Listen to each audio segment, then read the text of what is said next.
Muy buenas noches, bienvenidos a todos en este evento cultural cuyo propósito es difundir la idea de la libertad a través de una conferencia que nos va a ofrecer el doctor Alberto Venegas Lynch. Este evento está organizado por el Movimiento por la Libertad y la República, el Instituto Fernando de la Mora, la Fundación Gustavo González, por el auspicio de la Friedrich Naumann Argentina.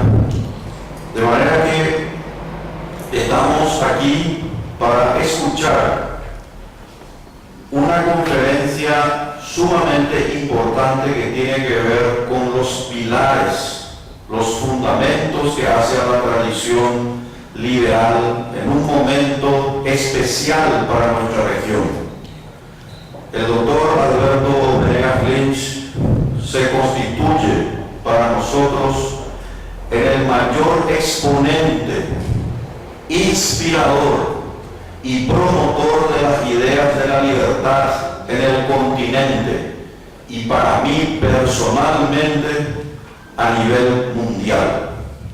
Y lo digo esto no solo porque me cupo ser alumno del profesor doctor Alberto Venegas Lynch, sino también porque a través de sus libros, sus ensayos, hemos aprendido todos nosotros y les invitamos a los presentes a llevar a cabo este aprendizaje, porque toda la bibliografía, todo el currículum de Alberto Venegas Lynch sería difícil de expresar en poco tiempo. No obstante, si me permiten, quiero hacer una suerte de síntesis del mismo. El doctor Alberto Venegas Lynch es doctor en Economía y también doctor en Ciencias de la Dirección. Es presidente de la sección Ciencias Económicas de la Academia Nacional de Ciencias de Buenos Aires, miembro de la Academia Nacional de Ciencias Económicas de Argentina y miembro correspondiente de la Academia Nacional de Economía de Uruguay. Es autor de 26 libros, además de 2 en coautoría y 10 en colaboración. Profesor titular por concurso en la Universidad de Buenos Aires y enseñó en 5 carreras: Ciencias Económicas, Derecho, Ingeniería, Sociología y en el Departamento de Historia, de Filosofía y Letras, y fue profesor titular en el doctorado en Economía de la Facultad de Ciencias Económicas de la Universidad Católica Argentina. Fue director del Departamento de Doctorado de la Facultad de Ciencias Económicas de la Universidad Nacional de La Plata y durante 23 años rector de SEADE, donde es ahora profesor emérito. Sus libros han sido prologados por el Premio Nobel en Economía Friedrich von Hayek, por el ex secretario del Tesoro del Gobierno de Estados Unidos, William Simon, por el miembro de la Academia Francesa Jean-François Revel y por el Premio Nobel en Economía James Buchanan. Ha publicado ensayos en revistas académicas y artículos periodísticos en su país y en el exterior. Asesor económico de la Bolsa de Comercio de Buenos Aires, de la Cámara Argentina de Comercio de la Sociedad Rural Argentina y del Consejo Interamericano de Comercio y Producción. En 2 oportunidades integró el Consejo Directivo de la Mont-Pelerin Society, fundado, como sabemos, por Friedrich von Hayek, académico asociado del Cato Institute, Washington, D.C. y del Ludwig von Mises Institute, Augsburg. Es miembro del Consejo Académico del Institute of Economic Affairs en Londres, miembro del Instituto de Metodología de las Ciencias Sociales de la Academia de Ciencias Morales y Políticas en Buenos Aires. Recibió grados honoríficos de universidades de su país y del extranjero. y es presidente del Consejo Académico de la Fundación Libertad y Progreso en Argentina y del Consejo Editorial de la filial argentina de Unión Editorial de Madrid, España. Este es, por supuesto, un muy resumido currículum de nuestro disertante. Quiero decir también lo siguiente. La primera vez que yo tuve contacto con la idea de las libertades de nuevo fue con mi padre, quien me había enseñado las bases de la filosofía de la libertad. Sin embargo, debo decir que hay un libro que me marcó hondamente en mis años mozos, que me fue entregado por otra gran persona a quien yo estimé mucho, lamentablemente falleció muy joven, el ingeniero Porfirio Cristaldo Ayala. El ingeniero Porfirio Cristaldo Ayala me entregó un libro del padre de Alberto Venegas Lynch que lleva su mismo nombre. Y quiero hacer un reconocimiento, maestro, a tu padre, Alberto Venegas Lynch, porque fue el gran promotor de las ideas liberales en América Latina.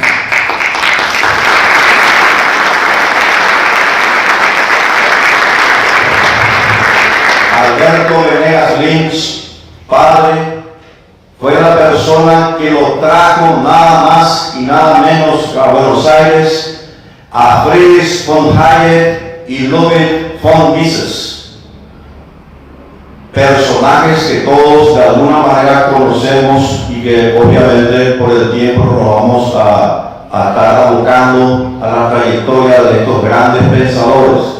Al mismo tiempo, quiero volver a insistir sobre algo. La trayectoria de Alberto Venegas Lynch, hijo, que está ahora con nosotros, se merece el reconocimiento de toda la juventud latinoamericana, porque considero que no solamente es un gran promotor de la idea liberal en el continente, sino también a nivel mundial. Yo les recomiendo, es una sugerencia, lean sus libros. Ustedes lo pueden escuchar también en YouTube y en las numerosas, por supuesto, conferencias. Se merece realmente nuestro aprecio y para nosotros es un motivo de gratitud y orgullo tenerlo aquí al maestro Alberto Venegas Lynch. Adelante, profesor.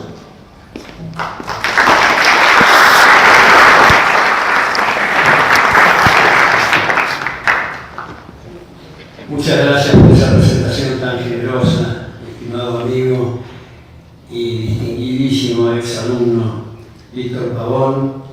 Agradezco mucho al Instituto Fernando de la Mora, a la Fundación Gustavo González y a la Fundación Naumann por esta amable invitación.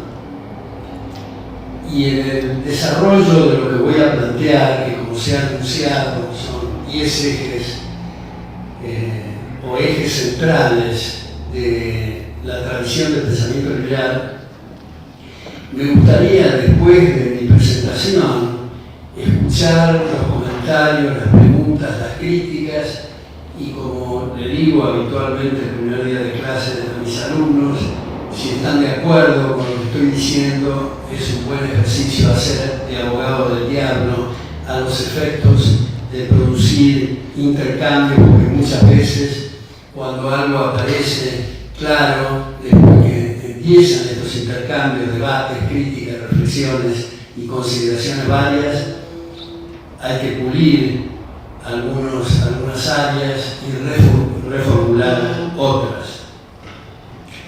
Antes de comenzar con esta elaboración, quiero recordar y subrayar la importancia que en mi vida ha tenido mi padre, que ha tenido la amabilidad, Víctor, de mencionarlo.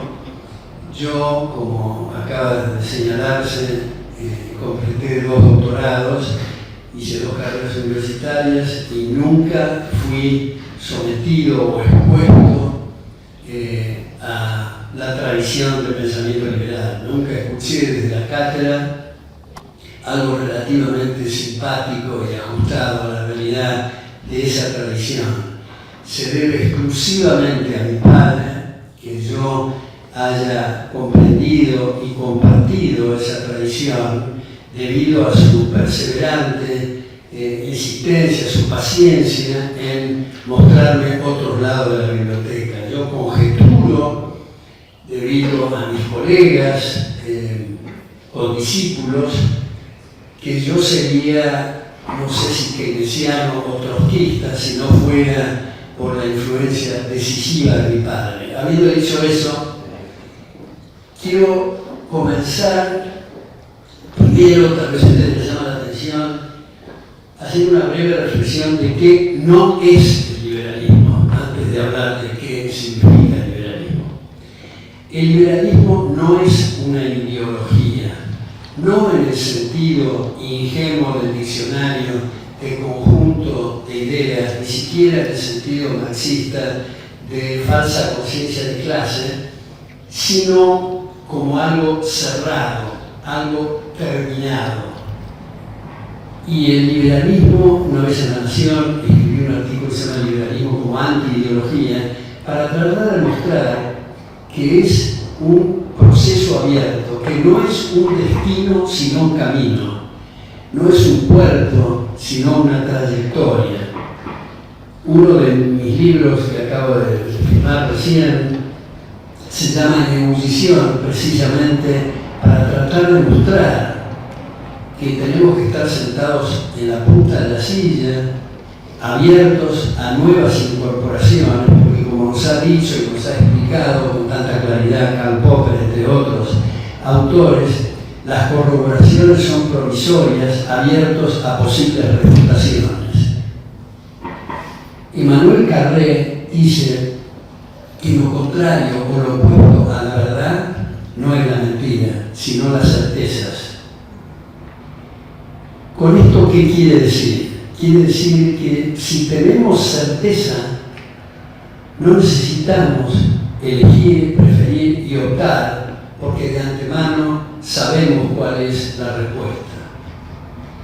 Esto quiere decir en esta frase de Carré que los que tienen certeza bloquean la posibilidad de incorporar nuevos conocimientos. Esto para nada significa adherir a la tremenda y contradictoria posición del relativismo epistemológico.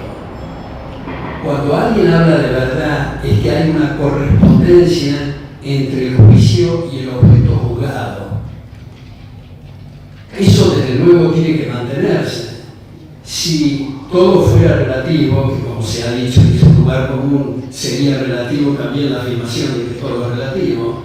Si todo fuera relativo, no tendría sentido los departamentos de investigaciones en las universidades, porque no habría nada que investigar, porque todo depende del color del cristal. Esto no es así, pero sí tenemos que tener en cuenta que estamos navegando en un mar inmenso de ignorancia y nos cuesta mucho aprender con H y sin H territorios mínimos de conocimientos. Y esto creo que es importante subrayarlo antes de seguir adelante y decir qué significa el liberalismo. Ponernos y meditar un minuto sobre qué es lo que no significa.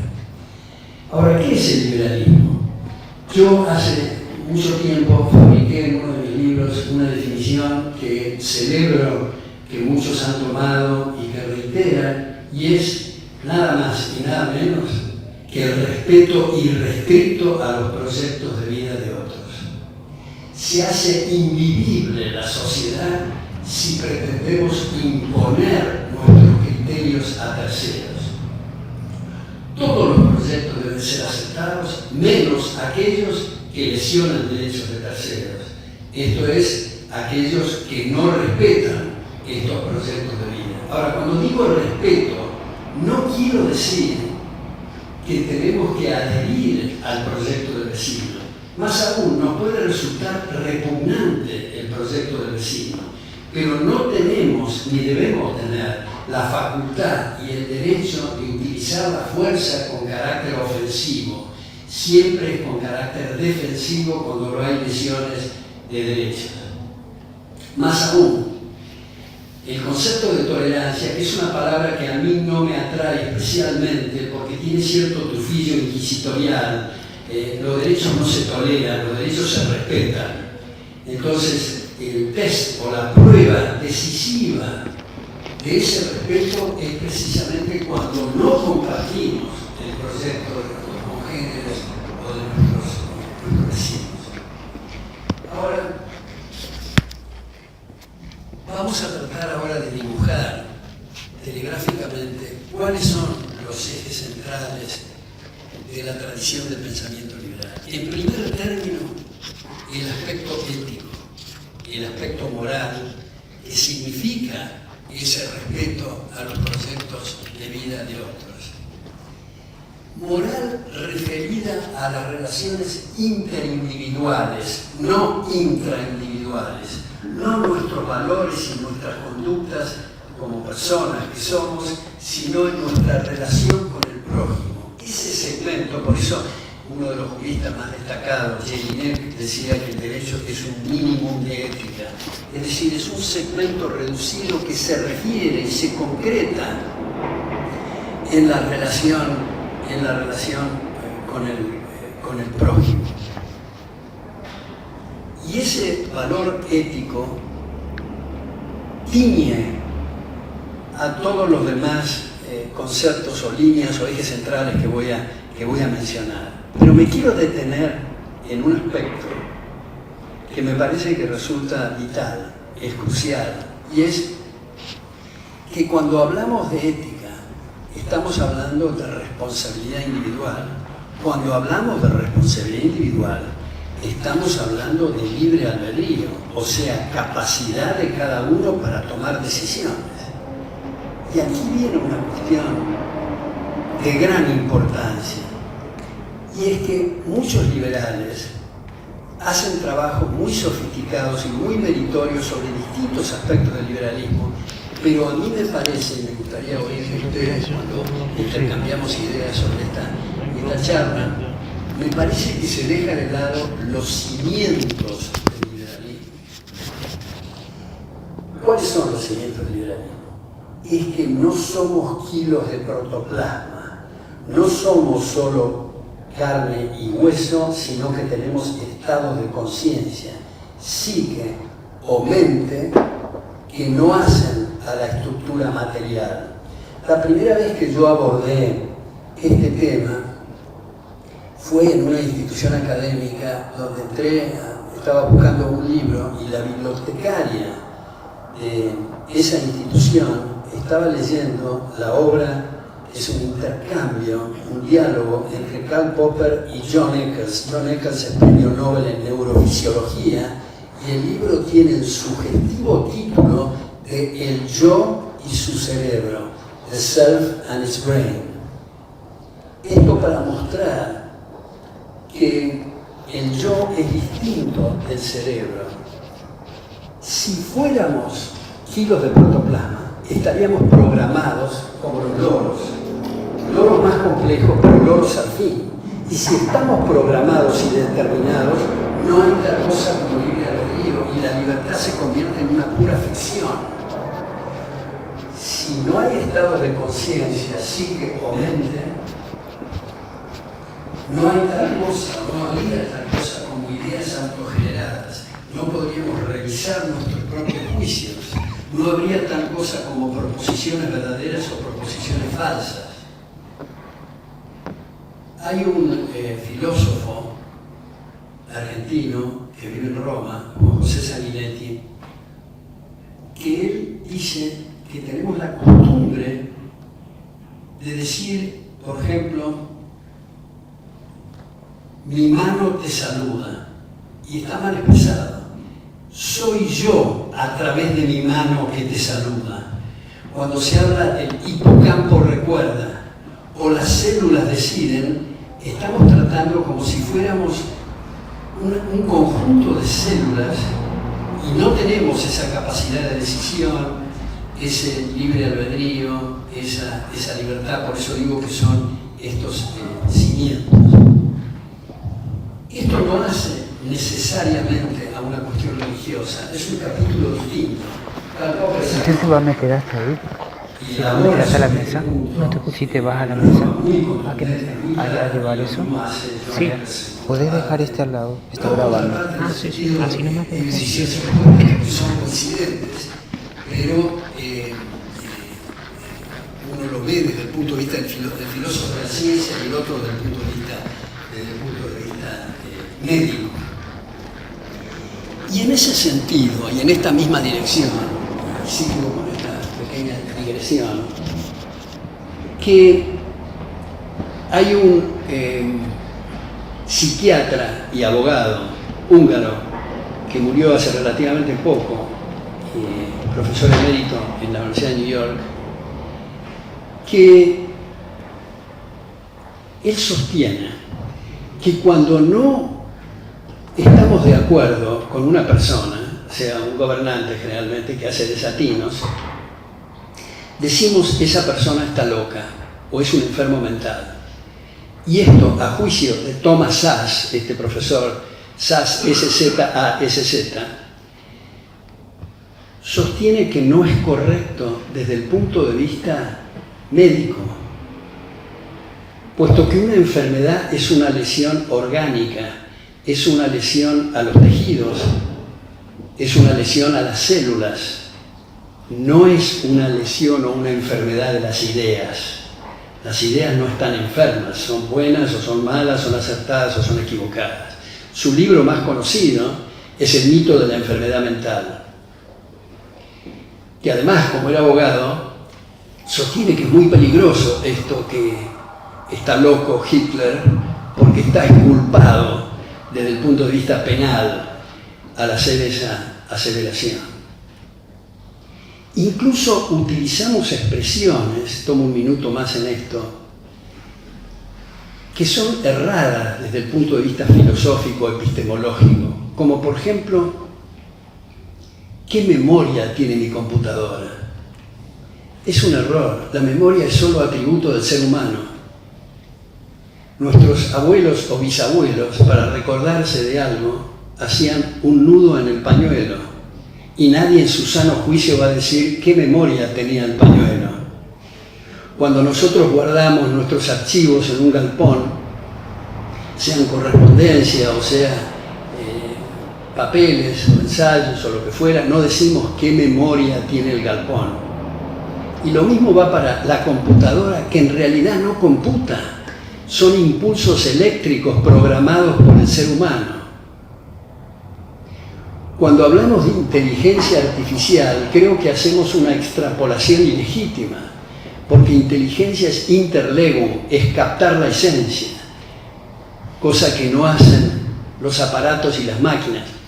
Acá hubo un matemático, Turing, que dijo, bueno, para no entrar en estas discusiones, ¿por qué no ponemos una persona en un cuarto con una computadora con dos terminales, una que vaya a una máquina y otra a un ser humano, hágale las preguntas que le dé la gana durante el tiempo que quiera, y si no nota la diferencia, no hay diferencia entre la máquina y el ser humano? A esto respondió el filósofo John Searle en lo que se llama el experimento del cuarto chino, donde puso una persona para que traduzca un texto del chino, una poesía del chino, sin que esa persona tenga la menor idea de ese idioma o de ese lenguaje, pero le dan códigos. El 1 va con el 1, el 2 con el 2, en fin, para que haga una traducción perfecta. Hizo la traducción perfecta programado, pero no tuvo la capacidad de entender. Por eso Noam Chomsky, con quien no compartimos lo que estamos acá, seguramente su visión política, pero es un gran lingüista, sostiene que cuando se juega al ajedrez, la mente del ser humano opera en un sentido completamente distinto de la máquina. Entonces, este punto del libre albedrío, si no es elaborado, y bueno, no me gusta hacer cosas ad hominem, pero en el caso argentino hay este juez, ex juez de la Corte Suprema, Zaffaroni, que es determinista, que es determinismo físico, le llamaba Popper, materialismo filosófico, le llamaba llamamos otros, que sostiene que el ser humano está programado. Y está bien su conclusión. Hay un silogismo correcto si parte de la premisa que estamos determinados. Ergo, o dice, no se puede castigar a los delincuentes porque no son responsables de sus actos. Ese profesor de Derecho Penal en la Universidad de Buenos Aires, como digo, está bien el silogismo y el razonamiento, pero la premisa está mal. Esto es lo que decíamos antes, que no somos loros. Que tenemos por nuestra experiencia que darnos cuenta que minuto a minuto toda la estructura física nuestra está cambiando. Todo lo que tenemos está cambiando. Sin embargo, mantenemos nuestra identidad, mantenemos nuestra noción del yo. Esto me parece que es un apoyo logístico muy importante para el plano ético y para el plano moral. Luego quisiera considerar con ustedes brevemente también el aspecto jurídico y hacer foco o anclarnos en el concepto del derecho. A todo derecho corresponde una obligación. Si yo les digo a ustedes que en el mercado gano 1000, hay la obligación universal de respetarme los 1000. Pero si yo digo que tengo derecho a 2000 cuando estoy ganando 1000 y el gobierno me otorga semejante derecho, quiere decir que yo puedo manotear por la fuerza el bolsillo ajeno para que me dé la diferencia, lo cual lo convierte en un pseudo derecho. Lamentablemente vivimos en la era de los pseudo derechos. Derechos a una vivienda digna, derecho a una motocicleta con 2 caños de escape, derechos, hasta, bueno, mi mujer acá, María, no le gusta mucho este ejemplo que pongo, ya me está cabeceando, pero en la Asamblea Constituyente de Ecuador, hace relativamente poco, se propuso, y afortunadamente no prosperó la idea, incluir en la Constitución el derecho al orgasmo de la mujer. Esto para mostrar la sandez máxima a que se llegue. La Constitución de Brasil, 2 constituciones anteriores a la actual, uno de los incisos o de los artículos, decía cuál debe ser la tasa de interés en términos reales. Eso es no tener la menor idea qué es una constitución ni qué es el derecho. Porque desde la Carta Magna de 1215 en adelante, pasando por la Constitución estadounidense, la Constitución fugaz liberal de Cádiz de 1812, nuestra Constitución argentina de 1853 y tantos otros ejemplos, es para poner límites al poder y no para darle carta blanca. Pero hay la tendencia, especialmente en el mundo latino, de hablar de su excelencia reverendísima, su majestad y otras barrabasadas e insolencias increíbles. Hace poco estaba leyendo el libro que acaba de salir de Edward Snowden. A mí la palabra héroe no es una palabra que me guste porque tiene cierta connotación de patrioterismo, en fin, pero uso la palabra héroe para Edward Snowden, que como saben ustedes está exiliado o asilado en Rusia, que puso al descubierto el espionaje del baluarte del mundo libre de Estados Unidos a sus ciudadanos. Y traigo a colación esto porque en la traducción al castellano de Planeta, cada vez que usa la palabra gobierno lo ponen con mayúscula. En el texto inglés está con minúscula como corresponde, porque en todo caso habría que poner individuo con mayúscula y no Estado y gobierno con mayúscula. Esto puede parecer un detalle, pero tiene mucha importancia. Entonces el concepto de constitución, el concepto de derecho, vinculado al concepto de igualdad ante la ley. Hace relativamente poco, en uno de mis viajes a Tucumán, me encontré con un profesor de Derecho, Marcos Ruggier, que ha hablado de él bastante últimamente en academias en Buenos Aires, que ha producido un libro en 2 tomos sobre filosofía del derecho, que es una cosa extraordinaria. Pero en todo caso, tomé de ese libro el concepto de igualdad ante la ley que dice el profesor Marcos Ruggier, que está atado inexorablemente a la idea de justicia.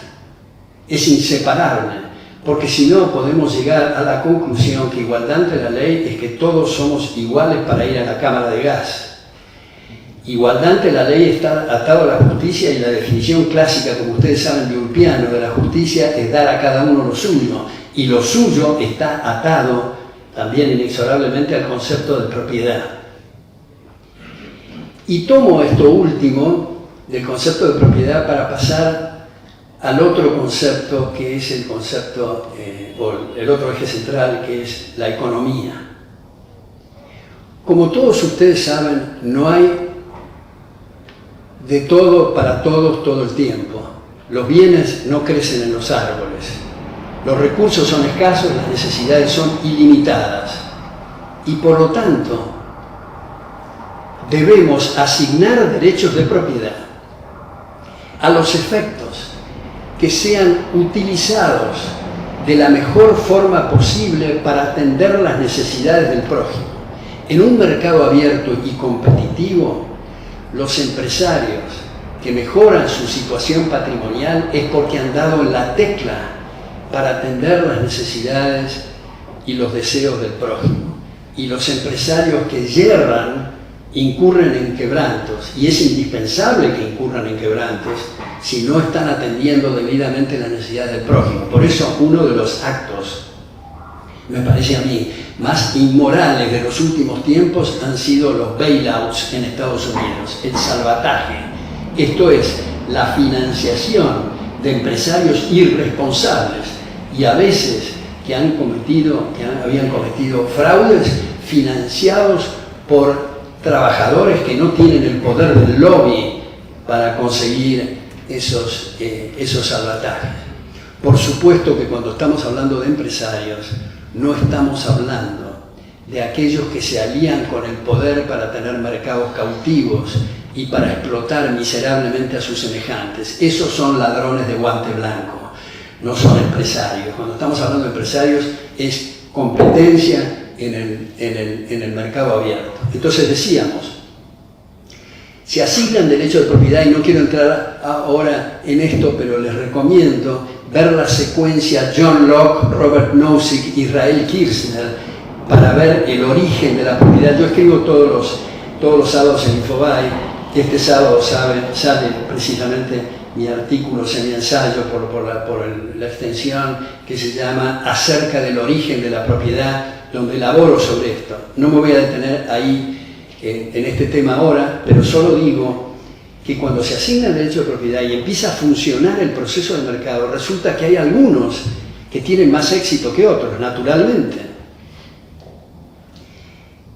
Y aparecen los delta, o sea, las diferencias de ingresos y patrimonios. ¿Y de qué depende la diferencia de ingresos y patrimonios? De nuestras votaciones en el mercado, de lo que hacemos todos los días en el supermercado y afines. Compramos más de un bien, menos de otro, y vamos asignando así recursos, vamos, por así decirlo, distribuyendo ingresos, vamos estableciendo diferencias, unos más, otros menos. O sea, ¿cuál es la diferencia o el grado de igualitarismo? Depende de nosotros, depende de lo que estemos votando. Las posiciones patrimoniales no son irrevocables. Si no está sentado en la punta de la silla el empresario para atender todos los días las necesidades del prójimo, consume su capital. Pero ahora viene otro problema que les planteo. Una vez que se producen esas diferencias, vienen otras personas, tal vez bien intencionadas y de buena fe, pero dicen, ¿por qué Pedro tiene 10 y Juan tiene 1?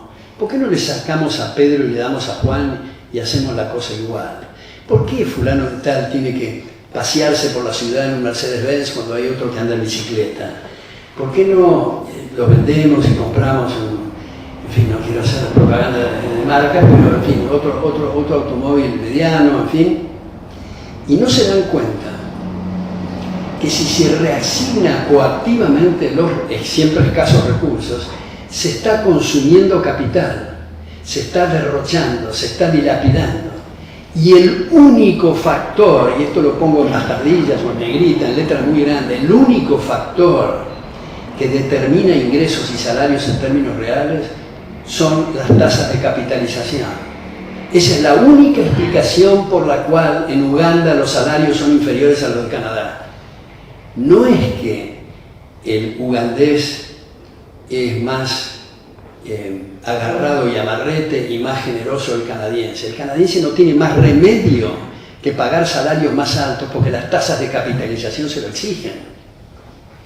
Como he puesto varias veces el ejemplo, un pintor de brocha gorda de La Paz, Bolivia, se muda a Houston, Texas, y gana 350 veces más. ¿Qué pasó? ¿Empieza a pintar mejor? No. Las tasas de capitalización obligan que los salarios sean más altos. Y ese elemento es central para entender la importancia de los marcos institucionales que respeten la propiedad, los efectos de sacar el mayor jugo posible a esas tasas de capitalización. Vivimos lamentablemente una época en la cual muchos políticos usan miserablemente, creo yo, a los pobres y dicen que promulgan medidas que favorecen a los pobres y lo están destruyendo. Cada medida errada de política económica, cada desatino, implica bajas en las tasas de capitalización. También, como pongo habitualmente ejemplos, ¿qué pasa con las amas de casa en Alemania o en Canadá, donde casi no existe servicio doméstico? ¿Es que las amas de casa no quieren ayuda? No, no pueden pagar porque las tienen que sacar de empresas y eso resulta muy caro. Cuanto mayor las tasas de capitalización, más humano es el trabajo. Es típico de una republiqueta africana que un fulano decide abanicarse a la hora de la siesta por 10 fulanos. Pero si ese individuo se muda a Nueva York y quiere que lo abaniquen a la hora de la siesta, cada abanicada le sale $15.000 y es muy caro. Y no se puede hacer. Cuando entra un ejecutivo a una empresa y dice yo quiero que mi entelado de la oficina sea celeste y la música funcional tal, etcétera, etcétera, no es por bondad que se lo están dando, es que si no, no lo tienen como ejecutivo. Ahora, hay muchas cosas que se han considerado lamentablemente como conquistas sociales, tipo el salario mínimo, que perjudican muy especialmente a los que más necesitan trabajar. Si la tasa de capitalización está marcando 50 y se pone un salario mínimo de 70, los que están entre 70 y 50 no van a encontrar trabajo. Y esto no va solo para el obrero o el albañil. Si se pone un salario mínimo para el gerente general de una empresa que está ganando $15.000 mensuales y le pone un salario mínimo de 20.000, él se queda sin trabajo. Entonces, muchas de las llamadas conquistas sociales perjudican especialmente a los más necesitados. Ahora, cuando se observan estos éxitos y fracasos relativos, o mayores éxitos y menores éxitos, viene un fenómeno que es muy grave, muy importante, muy ponzoñoso, diría yo, que es la envidia. Y otra vez se dice, ¿por qué no le saca a Pedro para darle a Juan, como decíamos? Y el político capta ese mensaje. Porque ¿qué es un político en última instancia? Es un cazador de votos. Tiene que estudiar el mercado, aunque sean determinados segmentos, qué es lo que quiere la gente. Si el político la juega de académico y empieza a pontificar y a hablar de temas que nadie entiende ni comparte, está perdido como político. Si el profesor entra a una cátedra e investiga qué quieren oír sus alumnos antes de empezar a hablar, está perdido como profesor. El profesor, el académico, marca un rumbo.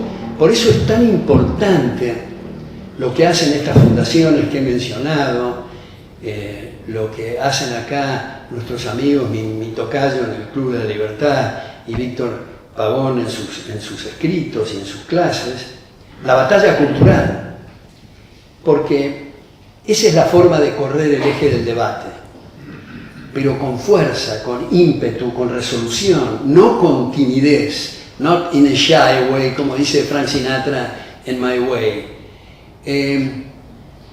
Por eso he citado mucho un graffiti del Mayo francés del 68, que a pesar de que discrepo con la filosofía de la nueva izquierda, de Herbert Marcuse y lo demás, me atrae muchísimo ese graffiti que dice: seamos realistas, pidamos lo imposible. Eso muestra coraje, porque muchas veces lo tomamos a la sorna cuando, y hacemos chanzas de procesos electorales donde decimos, bueno, pero la izquierda al fin y al cabo sacan el 1%, el 1.2% y todo. Es cierto, por ahora ocurre eso, pero en muchos casos marcan la agenda, a pesar de que tienen poco apoyo electoral. Por eso Hayek, en Los intelectuales y el socialismo, sostiene la importancia que tiene el prestar atención a la trayectoria en general de la izquierda, que son perseverantes, que mantienen y que no tienen ningún rubor ni timidez en eso de lo políticamente incorrecto o lo políticamente inconveniente. Lo fantástico que todos los que tenemos experiencia en dar clases es la reacción de estudiantes cuando dicen: esto me cambió la vida, esto me abrió otros horizontes. Eso no tiene precio, es una cosa extraordinaria.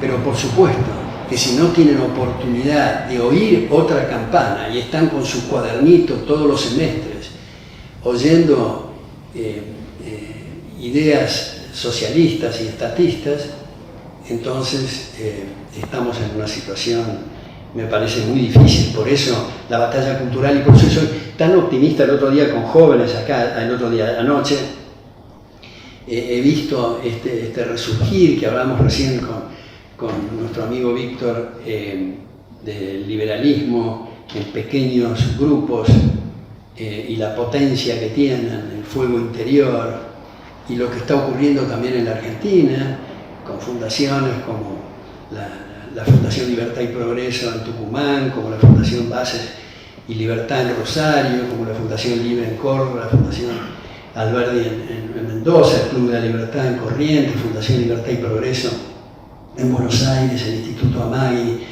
y tantas otras de chicos y chicas que tienen tesis doctorales notables, que dan clases, que escriben, que a veces no son suficientemente financiados por algunos empresarios semisuicidas, que creen que así protegen a su empresa sin darse cuenta que si estornudan mal en la Casa de Gobierno siendo aplaudidores oficiales les arrancan la empresa. Entonces me parece que es un tema de supervivencia muy importante y muy trascendente. Y por último, la cuestión o el eje central de la historia, hago un muy breve comentario de esto, la importancia de refrescar qué es lo que nos ha ocurrido en el pasado. Uno de los jóvenes la otra noche me decía que estaban por escribir sobre las tiranías de 70 años en el Paraguay, para que tenga un efecto más amplio en América Latina, para discutir la idea del caudillaje. Y quedamos, no sé si esto permanecerá o no, que el título o el subtítulo de ese libro debería ser El síndrome de Estocolmo, que no podemos los argentinos dar clase a los paraguayos ni a nadie sobre el síndrome de Estocolmo porque lo tenemos muy arraigado, pero me parece que es importante dirigirse a una audiencia más amplia que el Paraguay por esta idea de los caudillos, como he dicho varias veces a raíz de un seminario en Buenos Aires de empresarios que se titulaba algo así como En busca de un líder. A mí la palabra líder me resulta repugnante, me hace acordar al Duce o al Führer. Lo mismo dirigentes, me parece que la palabra ideal es referente. Son referentes distintas personas que tienen determinados valores y determinados principios y nos transmiten esa luz. Esa luz que Leonard Read, uno de mis profesores en Estados Unidos, cuando fui becado en el año 68, en primer día de clase apagaba todas las luces y prendía un aparatito que me lo dieron a mí, no recuerdo, lo tengo yo en mi casa, no sé cómo se electrocutó, un aparatito, prendía una luz muy tenue y decía: observen cómo atrae la atención, aunque sea una luz muy tenue en el medio de la oscuridad, para hacer el esfuerzo en esta batalla cultural. Pero decíamos, en el tema de la historia, es importante comprender que, a diferencia de las ciencias naturales, donde hacemos mezclas y experimentos y observamos resultados, aquí no es observar movimientos físicos, sino interpretación de acciones. Si alguien dice que la Revolución Francesa se produjo porque estornudó demasiado Luis XIV, no hay forma de refutarlo. La forma de refutarlo es la interpretación de los hechos en acción humana, puesto que, a diferencia de las rosas y de las piedras, los seres humanos actúan, eligen y prefieren. Y en ese contexto debe ser analizado el tema histórico. Quiero terminar con una frase que también me atrae mucho, del marxista Antonio Gramsci, que no comparto, por supuesto, sus ideas, pero que es una conclusión muy importante que todos debemos de tener en cuenta, y es, abro comillas: tomen la cultura y la educación y el resto se da por añadidura. Muchas gracias.